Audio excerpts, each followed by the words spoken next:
Oke Indonesian, sekarang kita akan masuk pada bagian terakhir di topik time value of money ini. Kita akan sedikit meningkatkan permasalahan kita, bagaimana kalau perhitungan bunga atau proses pembayaran itu nanti dilakukan dalam waktu yang lebih sering dari 1 tahun ya, bisa 1 bulan atau per 6 bulan atau tiap hari ya, ini nanti kita akan lihat. Dan semakin sering kita bicara tadi periode compounding, semakin lama semakin sering periodenya, lalu juga semakin besar tingkat suku bunganya, maka nilainya juga akan semakin besar. Untuk lebih jelasnya kita lihat di sini ada contoh kasus.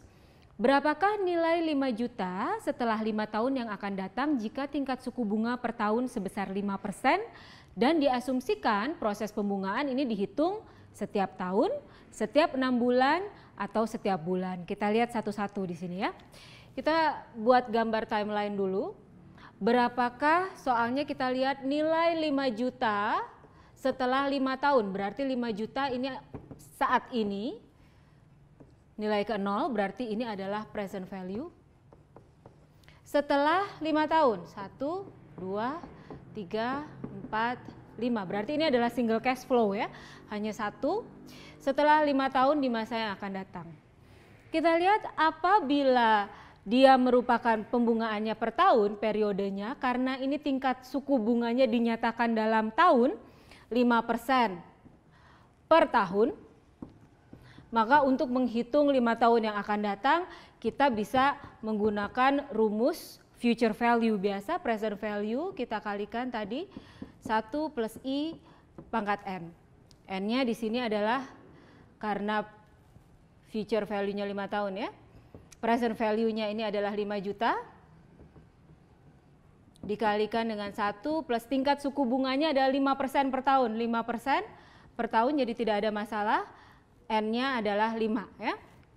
Sehingga kita bisa hitung dengan menggunakan Excel. Ini kita masukkan saja fungsi future value tadi, atau kita hitung menggunakan manual kalkulator, atau kita bisa lihat juga dengan menggunakan table future value interest factor yang ada di belakang buku manajemen keuangan, sehingga kita bisa ketemu angkanya adalah 6.381.408. Ini juga tadi sudah kita hitung pada kasus pertama kita. Sekarang kita lihat bagaimana kalau tingkat suku bunganya ini adalah kita proses pembungaannya adalah setiap 6 bulan. Kalau 6 bulan berarti 2 kali setahun. Karena proses perhitungan bunga yang dinyatakan dalam waktu tahunan atau annually, kita harus sesuaikan menjadi semi annual, setahun 2 kali.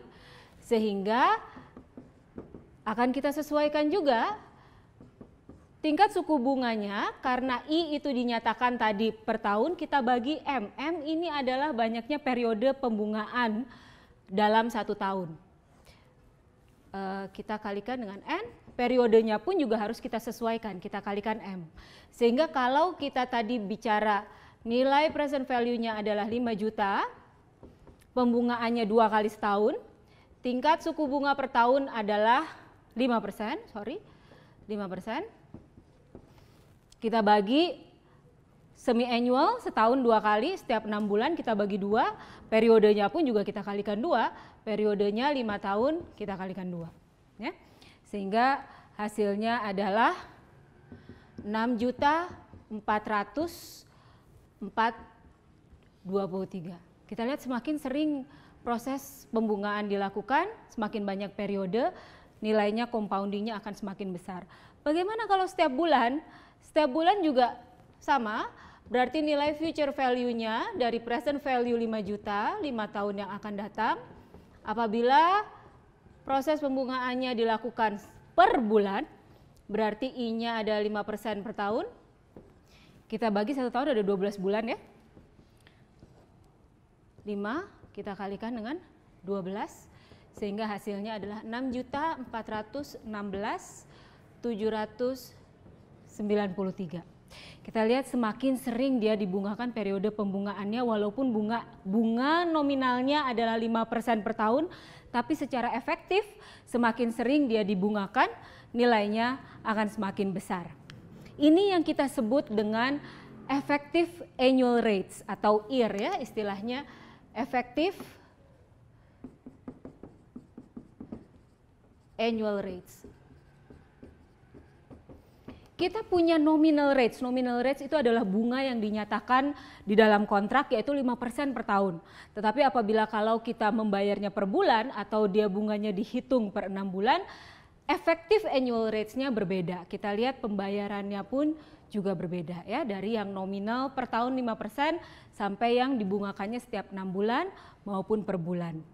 Sehingga bagaimana kita menghitung effective annual rates? Effective annual rates di sini kita bisa hitung. Kita hapus dulu. Saya mencari space di sini. Effective annual rates ini kita bisa hitung dengan cara 1 plus I. I ini adalah nominal rates, bunga yang dinyatakan dalam kontrak. Biasanya bunga ini dinyatakan per tahun, 5% per tahun gitu ya, atau 8%, 10% per tahun. Dibagi dengan M. M ini adalah pembungaan, berapa sering dia dibungakan per tahun, lalu periodenya N, kita kalikan dengan M, dikurangi dengan 1. Oke, kita lihat di sini di ilustrasinya effective interest rate untuk nominal 10%, apabila pembungaan dilakukan per tahun itu adalah 10%. Lalu juga kalau kita lihat kalau pembungaannya dilakukan per 6 bulan, annual nominal interest rate atau tingkat suku bunga nominal yang dinyatakan per tahun adalah 10%, pembungaannya 6 bulan, bunga efektifnya menjadi 10,25%.